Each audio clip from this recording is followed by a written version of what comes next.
one you see behind me. It's not the wild track, but we are buying a four-door Cactus Gray Big Bend today, and pretty excited.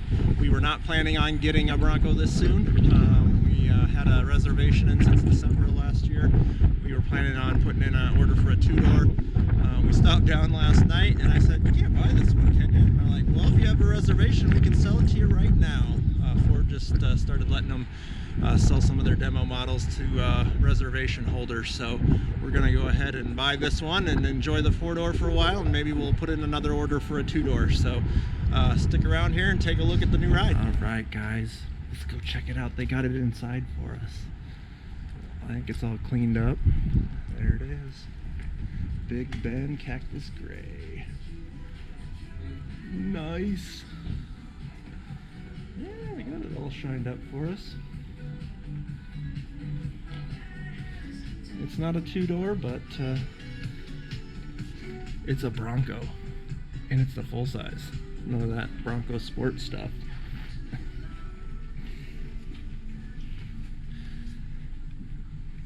And it has a soft top, but beggars can't be choosers when you're looking at a Bronco. We don't have to wait till next year to drive one.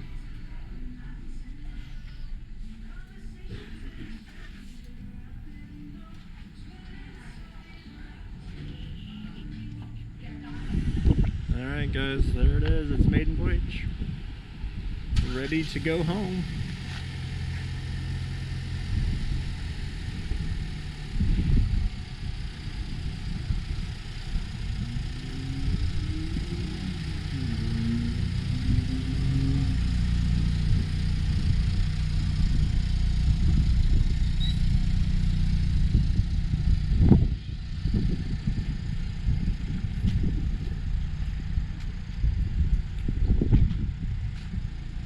Guys, so we took delivery of the new Bronco, as you saw there.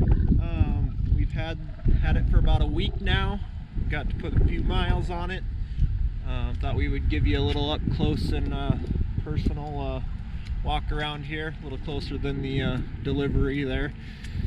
So as you can see, the Cactus Gray has a few different colors or looks to it depending on the light. Definitely grayer in the shade.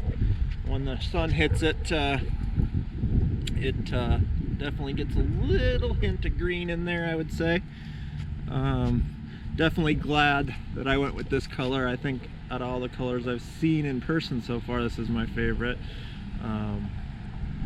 Definitely not a fan of like the oranges. It's a little too bright, but yeah, I definitely like this Cactus Gray. As you can see, we got the top off. This is probably one of the last days of the season that it's nice enough in the 70s for the top off. Stay tuned for a top removal video we'll have coming up. Show you how to remove that top. It's kind of a pain, so if you can get it halfway off and it's pretty, you know, not too bad, but if you want to get it all the way back here, there's quite a bit. You got to remove all the windows and whatnot, so we'll have a video coming out about that. And as you can see here, we did throw on some retro or heritage Bronco vinyl decals. I sell those in our sticker store, so check the link for that if you're interested in those. And we definitely have to do something about the wheels and tire package here. I think we're going to hang on to those wheels right now, just because the wheels that I found are on back order. They're a Venom Rex wheel, so we'll get those here in a month or two once they're in stock. But for right now, we've got some plans for this thing, so definitely stay tuned for that. There's a 2-inch lift coming and some 35-inch tires. It'll definitely set this thing off. Let me show you a peek inside here. So there is a lot going on with materials and plastics in here. Different color plastics, different kinds of plastics, super cheap, little cheap. But what did you expect? It's not a luxury vehicle, so As you can see, we went with the cloth seats. We just got the base Big Bend model here that we stumbled across, as you saw earlier on here, that we were able to buy this thing before next year. So kind of exciting.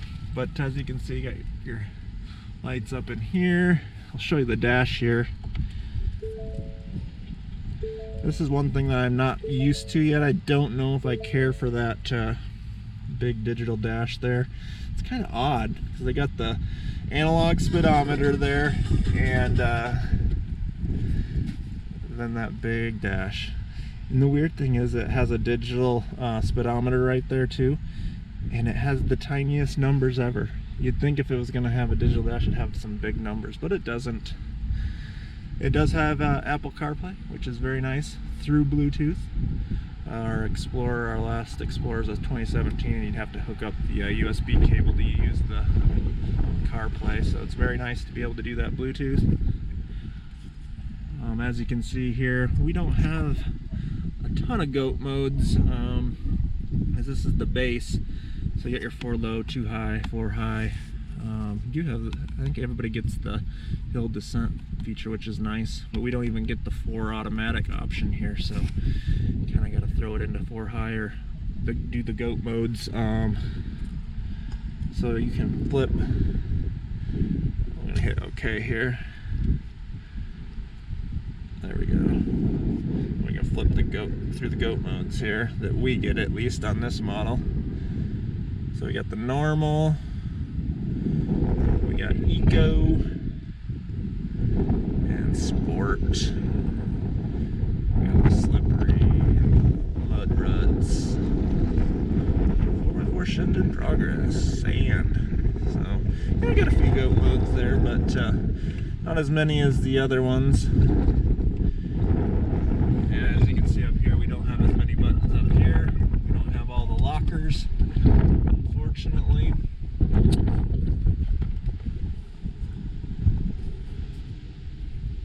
But the interior is not bad for a base trim level. You just got your standard cloth seats, and they're not too bad. They're fairly comfortable.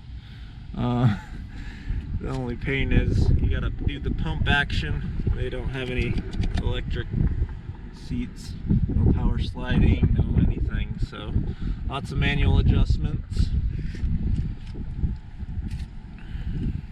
I'll show you the back here. And like I said, we were gonna go with the 2-door, but so far, having the 4-door, since we have 4 people in our family, it definitely is way more usable, especially since my boys are getting tall. One's over 6 foot and one's getting closer, so we need all the room we can get.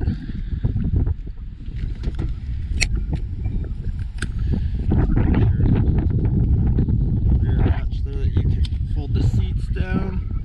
We actually did test this out this past weekend. We folded the seats down and went grocery shopping, and we had it all loaded up. So you do get quite a bit of room once you fold the seats down. There's a decent amount of room with the seats folded up. Still not as much as like an Explorer for cargo storage, but way better than the 2-door would have been. So let's go take a look at the back. This way over here. And you got your spare tire there, and the reverse camera sticks up there. Now the door, you've got a few different levels here, so you can see here it's not open all the way. So if you get it just at the right angle, it'll kind of hold itself there. Because when this thing swings open, that's a good 3.5 feet there. So you need a lot of room to get that thing all the way open. But up here, there's not as many options back here. You do still have one 12-volt outlet there with the base Big Bend, and not much happening here. Accessory ready. Let's just give you a peek under the hood here.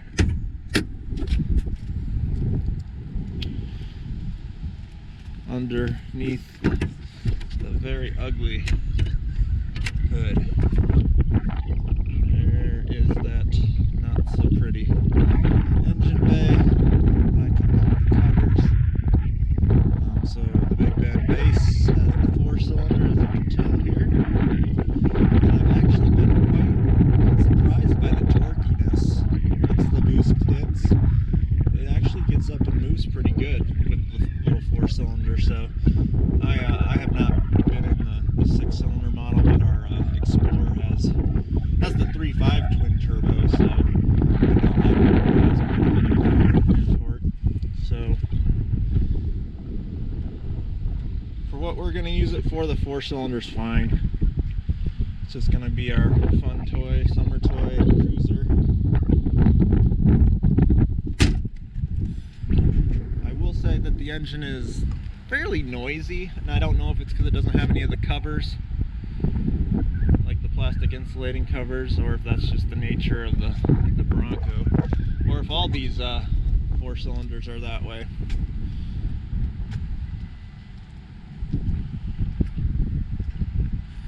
But so far we are definitely excited about the new Bronco. Haven't found too many things that we dislike about it. It's just a fun truck. So you guys definitely stick around here. I'm gonna do some little drone footage here.